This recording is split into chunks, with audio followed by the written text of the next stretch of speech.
Part 1. The Magic Powder. Imagine a job where the very air you breathe makes you shimmer. It is 1917 in Orange, New Jersey. Inside the United States Radium Corporation, hundreds of young women sit at long tables. They are happy. They are earning high wages. And they are working with the most miraculous substance on Earth, radium. Discovered by Marie Curie only a few years earlier, radium was seen as a gift from the gods. It was used in cancer treatments, sold in health drinks, and even put in toothpaste. But here in this factory, it had a specific purpose. It was used to paint the dials of watches for soldiers in the trenches of World War I. The paint was called Undark, and to apply it to the tiny numbers on the watches, the girls were taught a simple technique: lip, dip, paint. Part 2. Lip, dip, paint. The instructions were clear.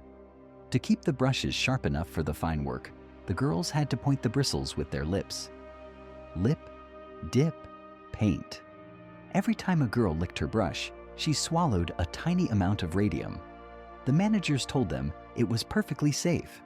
In fact, they told them it would put a glow in their cheeks. The girls embraced the magic. They wore their best dresses to work, so they would glow in the dance halls at night. They painted their fingernails, their hair, and even their teeth, just to surprise their boyfriends when the lights went out. They were known as the Ghost Girls. But while they were shining on the outside, a silent executioner was moving into their bones. Part 3. The Calcium Mimic. To understand why radium is so lethal, we have to look at the periodic table. As a pharmacy student, you know that the body is constantly looking for calcium to strengthen its bones. Here is the tragedy. Radium is in the same chemical group as calcium. When these women swallowed the paint, their bodies couldn't tell the difference. Their metabolism saw the radium and said, "Welcome home." It carried the radioactive element directly into their jawbones, their spines, and their hips. Once settled, the radium didn't just stay there. It began to bombard their cells with alpha particles. It was like thousands of tiny cannons firing from inside their own skeletons, 24 hours a day. Radium has a half-life of 1,600 years. Once it was in their bones, it wasn't going anywhere. Part 4. The decay begins. The first to feel the glow turn into a curse was a girl named Mollie Maggia. It started with a toothache. Then her teeth began to fall out, one by one. Where her teeth had been, painful ulcers erupted, weeping blood and pus. Her dentist was horrified when he tried to remove a piece of her jawbone, and the entire bone crumbled under his touch. Mollie's jaw literally fell apart while she was still alive. She died in 1922, at the age of 24. The official cause of death? Syphilis. It was a lie, a cover-up by the company to protect their miracle product.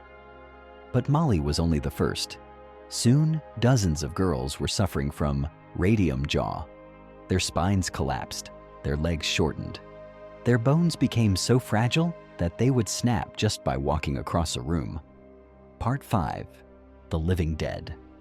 The company didn't just ignore the girls, they gaslighted them.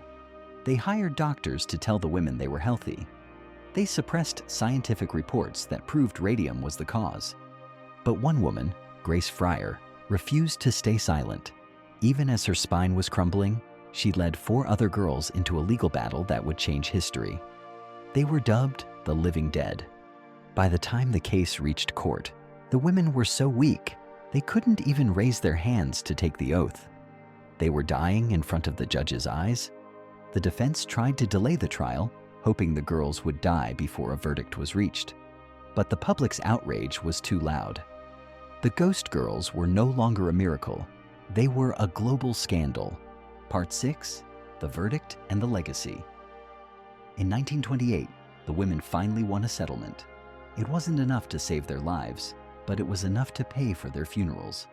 Their sacrifice led to the first laws protecting workers from industrial hazards. Every time you see an OSHA warning or a safety manual in a lab, you are looking at the legacy of the Radium Girls. But the story doesn't end in the courtroom. If you go to the cemeteries where these women are buried today, and you bring a Geiger counter, the machine will scream. Their bones are still radioactive. They will continue to glow in their coffins for the next 1,000 years.